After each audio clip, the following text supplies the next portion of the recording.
Bit of a warm Sunday.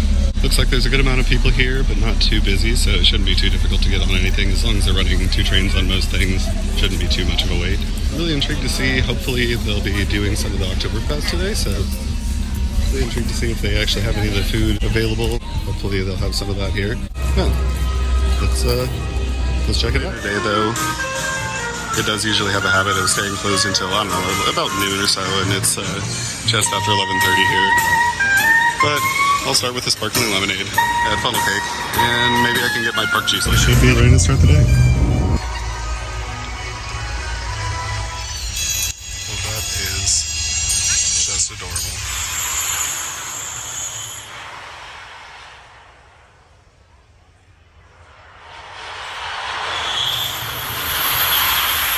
Alright, well that's a good sign. Clearly Superman just went, which means Samurai Summit is open.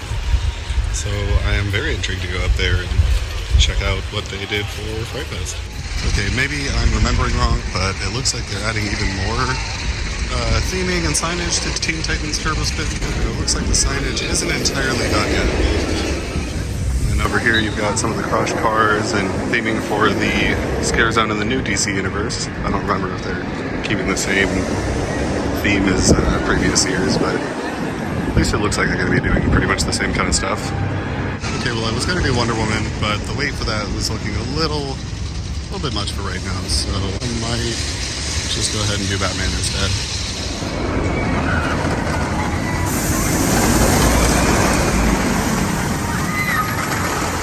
Into the oven we go.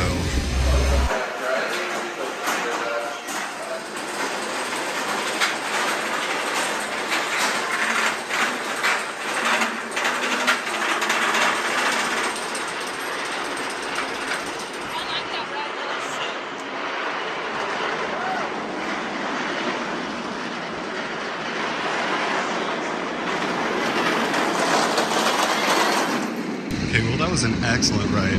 I decided to sit in the middle of the train because I guess I must be a wuss. Every time I take the front or the back of the train, I always either gray out or my feet get really tingly, so I figured, sit in the middle, the forces won't be so intense, and I was right. It turned out to be really smooth and enjoyable, almost no rattle whatsoever, and the only effect I got from the forces was just like pretty aggressive graying out in the first 2 loops, which luckily didn't make my feet tingle, so that was great. Otherwise, all the other inversions are really smooth and floaty, and yeah, it was a great experience. I think I need to say, unpopular opinion, Batman, if nothing else, may have the best pacing of all the B&Ms in the park. I know a lot of people prefer Tatsu overall, and Riddler has the best length. I mean, it seems to go on forever. However, Batman just has incredible pacing.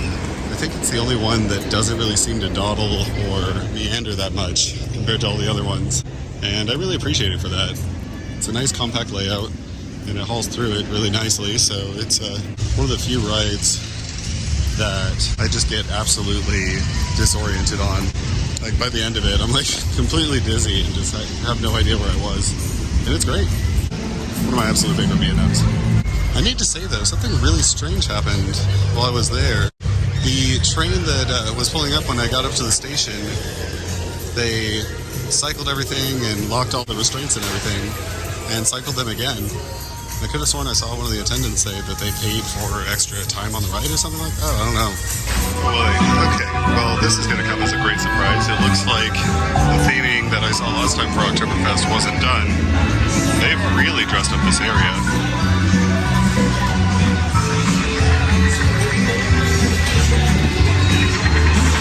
Last time I was here, there were just like a couple of barrels, no signage or anything like that.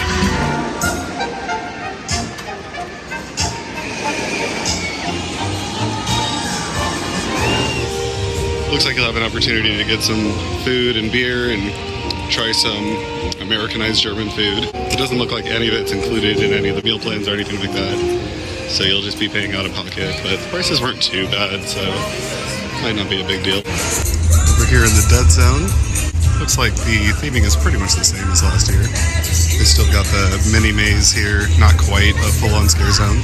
I don't know, still one of my more favorite scare zones.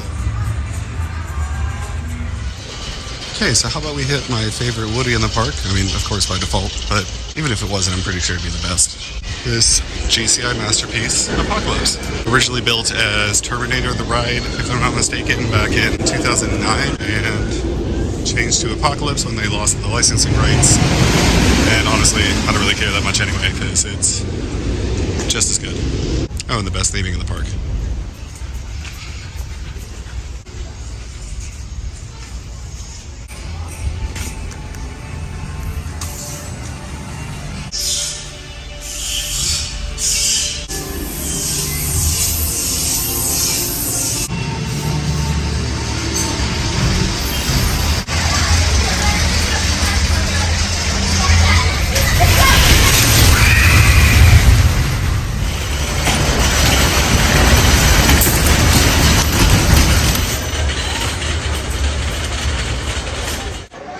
Yeah, so that was awesome.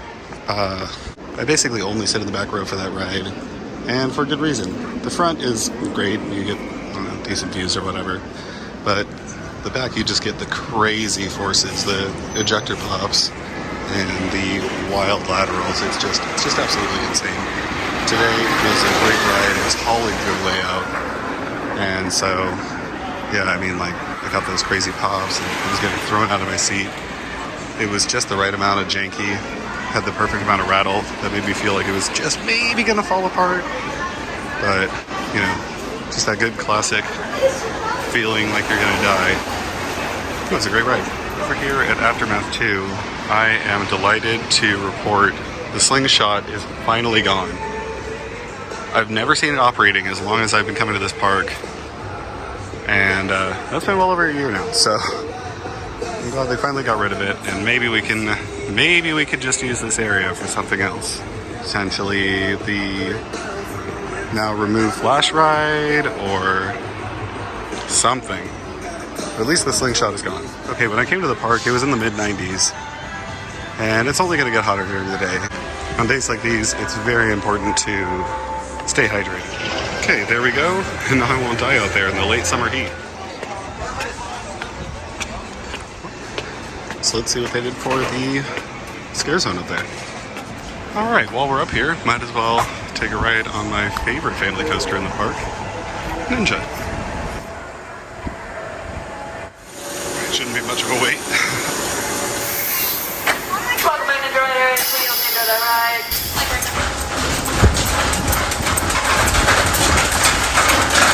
Alright, not too bad. Almost a zen ride.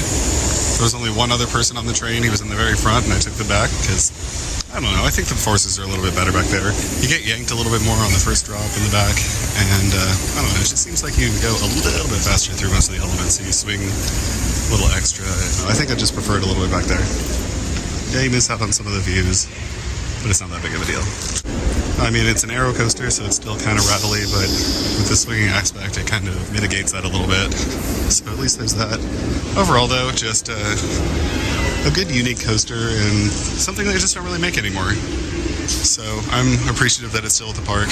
It's always a lot of fun, and there's really no time that I would dislike riding it. Over here by the Sewer of Souls at the reopened scare zone up here at the top of Samurai Summit. Doesn't really look like much at all.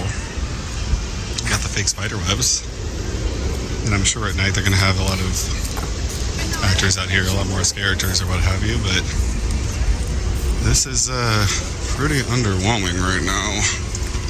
I'll have to come back at night, check it out when Fright Fest is really in full swing.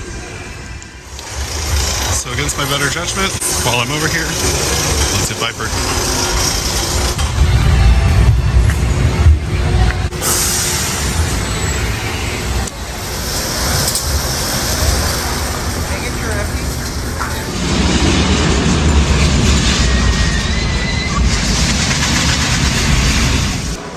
Okay, that was a lot. Every time I ride that ride, I just think to myself, how is this even legal? I know that it's a piece of history now, but still, that ride is absolutely insane. Tied with Scream for the most inversions, and one of the absolute jankiest rides in the park. That thing is absolute madness. Oh yeah, also I got a Zen ride, so that was fun. Whole thing to myself. Again, I sat in the back. I made the mistake of sitting in the front one of the last times I was out here, and I just got nothing but hang time and really awkward forces, so the back was the way to go. But my god, I thought I was going to die. With that being said, I guess I didn't really learn anything, because I'm going to hit X2 now. Yeah, I love this area of the park, because if one aero coaster doesn't kill you, the other one almost assuredly will.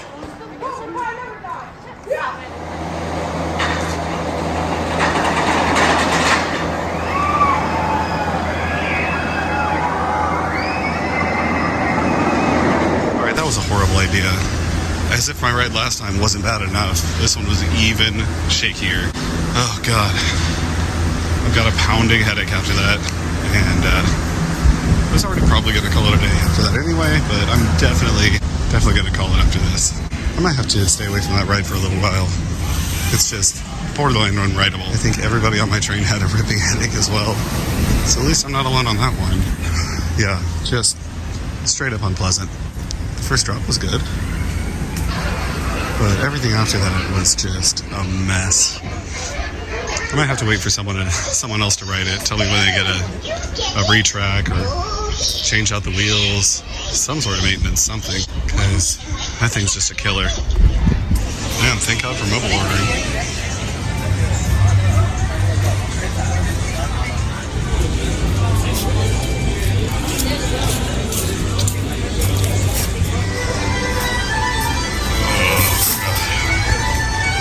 Alright, it's almost time to go, but I could definitely use a drink for the drive home.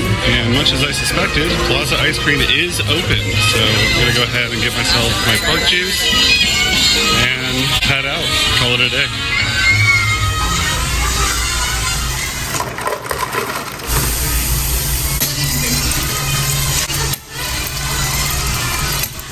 Yep, that's the stuff. Okay, pretty good day overall. It wasn't terribly busy, so that was nice. And they were running 2 trains on everything, so waits weren't really that bad. My worst was X2, but I was basically stopped at the station waiting for them to do a couple test cycles, so that took a little extra time. Otherwise, I'm pretty sure it would have been more or less a station wait. But nothing was really that bad. I decided to skip out on Wonder Woman and West Coast. They looked like they had pretty decent lines, and I didn't want to really wait for anything more than about 5 minutes, so just got on a few of the shorter lines, and yeah, it was a good time.